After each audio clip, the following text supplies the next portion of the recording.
Hello guys, നമസ്കാരം. പുതിയ വീഡിയോയിലേക്ക് സ്വാഗതം. ഇന്നൊരു അടിപൊളി കിടുക്കാച്ച സംഭവമായിട്ടാണ് ഞാൻ വന്നിരിക്കുന്നത്. ഇത് കണ്ടോ, സൈഡിൽ എന്താ ഇരിക്കുന്നതെന്ന് കണ്ടോ നിങ്ങൾ? കൊക്കക്കോളയാണ്. അപ്പോൾ കൊക്കക്കോള വെച്ചിട്ട് നമുക്കൊരു ചിക്കൻ ഫ്രൈ ചെയ്തെടുത്താലോ? അപ്പോൾ അതെങ്ങനെയാണ് ചെയ്യുന്നതെന്ന് കണ്ടു നോക്കാം. ട്രെൻഡിങ് ആണ്, അപ്പോൾ എല്ലാവരും ട്രൈ ചെയ്ത് നോക്കണം. വീഡിയോയിലേക്ക് പോവാം.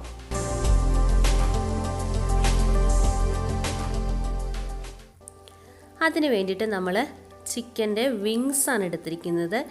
ഒരു 600 ഗ്രാമോളം വരും. ഇതൊരു 4 വിങ്സ് ഉണ്ട്. അത്യാവശ്യം നല്ല വലിപ്പമുള്ള വിങ്സാണ്. ഇതങ്ങനെ തന്നെ നമ്മൾ എടുത്തു കഴിഞ്ഞാൽ ഒരു ടേസ്റ്റ് ഉണ്ടാവില്ല.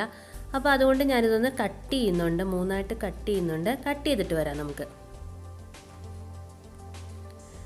കട്ട് ചെയ്ത് കൊണ്ടുവന്നിട്ടുണ്ട്. ഇപ്പം നല്ല ചെറിയ പീസസ് ആയിട്ടുണ്ട്. എനിക്ക് ചെറിയ പീസസ് ഇത് ഫ്രൈ ചെയ്യാനാണ് കേട്ടോ ഇഷ്ടം, അപ്പോഴാണ് ടേസ്റ്റ് ഉണ്ടാവുക.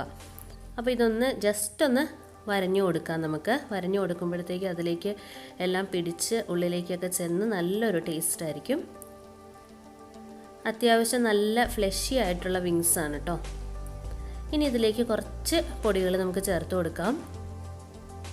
അതിന് വേണ്ടിയിട്ട് 1 ടീസ്പൂൺ, ടേബിൾ സ്പൂൺ അല്ല, ടീസ്പൂൺ കുരുമുളക് പൊടി, 1/2 ടീസ്പൂൺ ഉപ്പ് നമുക്ക് ചേർത്ത് കൊടുക്കാം. പിന്നെ നമ്മൾ ചേർത്ത് കൊടുക്കുന്നത് സോയാ സോസാണ്. സോയാ സോസ് വന്നിട്ട് 1 ടീസ്പൂൺ, ടേബിൾ സ്പൂൺ അല്ല ടീസ്പൂൺ ആണ്, ശ്രദ്ധിക്കുക. ഇത്രയും ചേർത്ത് കൊടുത്തിട്ട് നമുക്ക് നന്നായിട്ടൊന്ന് ഇളക്കി യോജിപ്പിച്ചിട്ട് എല്ലാം കൂടെ ഒന്ന് പിടിച്ചിട്ട് വരട്ടെ. എന്നിട്ട് നമുക്കിത് ഫ്രിഡ്ജിൽ ഒരു 15 മിനിറ്റോളം ഫ്രിഡ്ജിൽ വെക്കുക. അപ്പോൾ ഇതെല്ലാം അതിലേക്ക് പിടിച്ച് നല്ലൊരു ടേസ്റ്റ് ഉണ്ടാവും ഫ്രൈ ചെയ്യുന്ന സമയത്ത്.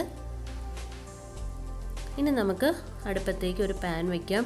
പാൻ ചൂടായതിന് ശേഷം ഫ്രൈ ചെയ്യാൻ ആവശ്യമായിട്ടുള്ള എണ്ണ ചേർത്ത് കൊടുക്കാം നമുക്ക്. സൺഫ്ലവർ ഓയിലാണ് ഉപയോഗിച്ചിരിക്കുന്നത്.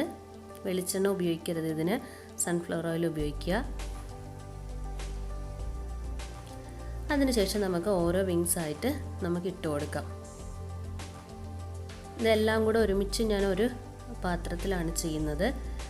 അങ്ങനെ ചെയ്താലേ നമുക്കിത് കറക്റ്റായിട്ട് ചെയ്തെടുക്കാൻ പറ്റുള്ളൂ. 2-3 ബാച്ചായിട്ടൊന്നും നമുക്ക് ഫ്രൈ ചെയ്തെടുക്കാൻ പറ്റില്ല ഇത്. അപ്പോൾ അത്യാവശ്യം വലിയ പാത്രത്തിൽ ചെയ്യുക, കൂടുതൽ ക്വാണ്ടിറ്റി ഉണ്ടെന്നുണ്ടെങ്കിൽ. അപ്പോൾ ഇത് ഒരു വശം ഏകദേശം റെഡി ആയിട്ടുണ്ട്. മുഴുവനായിട്ട് നല്ല ഡീപ്പ് ഫ്രൈ ആയിട്ടില്ല, കുറച്ച് ഫ്രൈ ആയിട്ടുണ്ട്. അതിനുശേഷം നമുക്കൊന്ന് മറിച്ചിട്ട് കൊടുക്കാം. എല്ലാ പീസും നമുക്ക് മറിച്ചിട്ട് കൊടുക്കാം.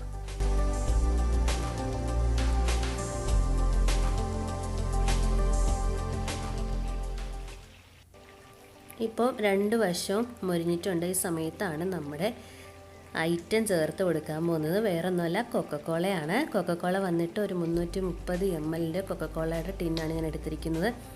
ഇതിലേക്ക് 1/4 കപ്പ് മുതൽ 1/2 കപ്പ് വരെ, 1/2 കപ്പ് ഫുള്ള് ചേർത്ത് കൊടുക്കേണ്ട, 1/4 കപ്പും ഒരു 2 ടേബിൾ സ്പൂണും കൂടെയുള്ള അളവാണ്. അത്രയാണ് ഞാൻ ചേർത്ത് കൊടുത്തിരിക്കുന്നത്.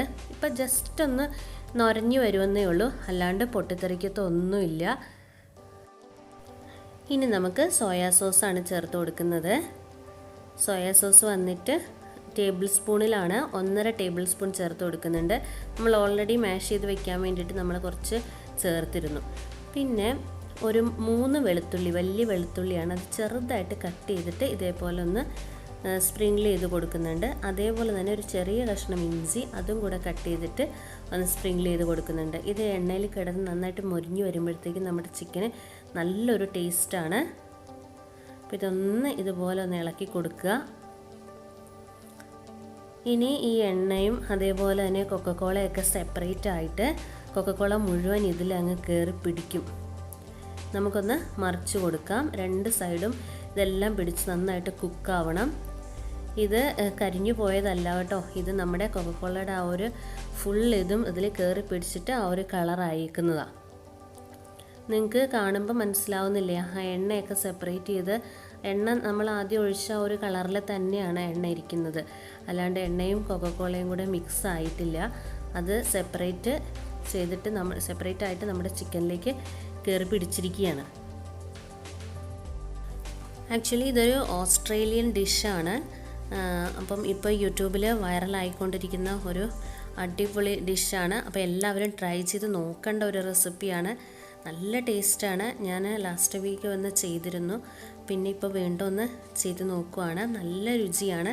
അപ്പം നമ്മളിത് കഴിക്കുന്ന സമയത്ത് ഒരു കോളയുടെ ഒരു ലൈറ്റ് ടേസ്റ്റ് നമുക്ക് വരും. ഒരു പ്രത്യേക ഒരു ടേസ്റ്റാണ് കേട്ടോ. എനിക്ക് എങ്ങനെയാണ് പറയേണ്ടതെന്ന് അറിയില്ല. അപ്പോൾ ഇത് കുക്കായിട്ടുണ്ട്. ഞാൻ സെർവിങ് പ്ലേറ്റിലേക്ക് മാറ്റിയിട്ടുണ്ട്. അത് ഞാൻ ബാക്കി കോള കുടിച്ച് കഴിഞ്ഞു കേട്ടോ. അതാണ് ആ കോള ഇങ്ങനെ ഓപ്പൺ ചെയ്ത് വെച്ച് കഴിഞ്ഞാൽ കൂടുതൽ നേരം ഇരിക്കാൻ പറ്റില്ലല്ലോ. എന്നിട്ട് ഇതൊരു ഭംഗിക്ക് വേണ്ടിയിട്ട് കുറച്ച് പച്ചമുളക് ഒന്ന് സ്പ്രിങ്കിൾ ചെയ്ത് കൊടുക്കുന്നുണ്ട്. നിങ്ങളുടെ കയ്യിൽ വെള്ള കളറിലെ എള്ളൊക്കെ ഉണ്ടെങ്കിൽ ഗാർണിഷ് ചെയ്യാനായിട്ട് വെക്കാം കേട്ടോ. അപ്പോൾ അത്രയേ ഉള്ളൂ, കഴിഞ്ഞു. നമ്മുടെ ടേസ്റ്റിയും അതേപോലെ തന്നെ ഭയങ്കര ഈസി ആയിട്ട് ചെയ്യാൻ പറ്റുന്ന 2-3 ഇൻഗ്രീഡിയൻസ് ഉണ്ടെങ്കിൽ വളരെ ടേസ്റ്റി ആയിട്ട് ഉണ്ടാക്കാൻ പറ്റുന്ന ഒരു ചിക്കൻ ഫ്രൈഡ് റെസിപ്പിയാണ്. അപ്പോൾ ആദ്യമായിട്ട് വീഡിയോ കാണുന്ന എല്ലാവരും ഒന്ന് ചാനൽ സബ്സ്ക്രൈബ് ചെയ്തേക്കണേ. അപ്പോൾ അടുത്ത വീഡിയോ ആയിട്ട് എത്രയും പെട്ടെന്ന് വരാം. Thank you. Bye bye.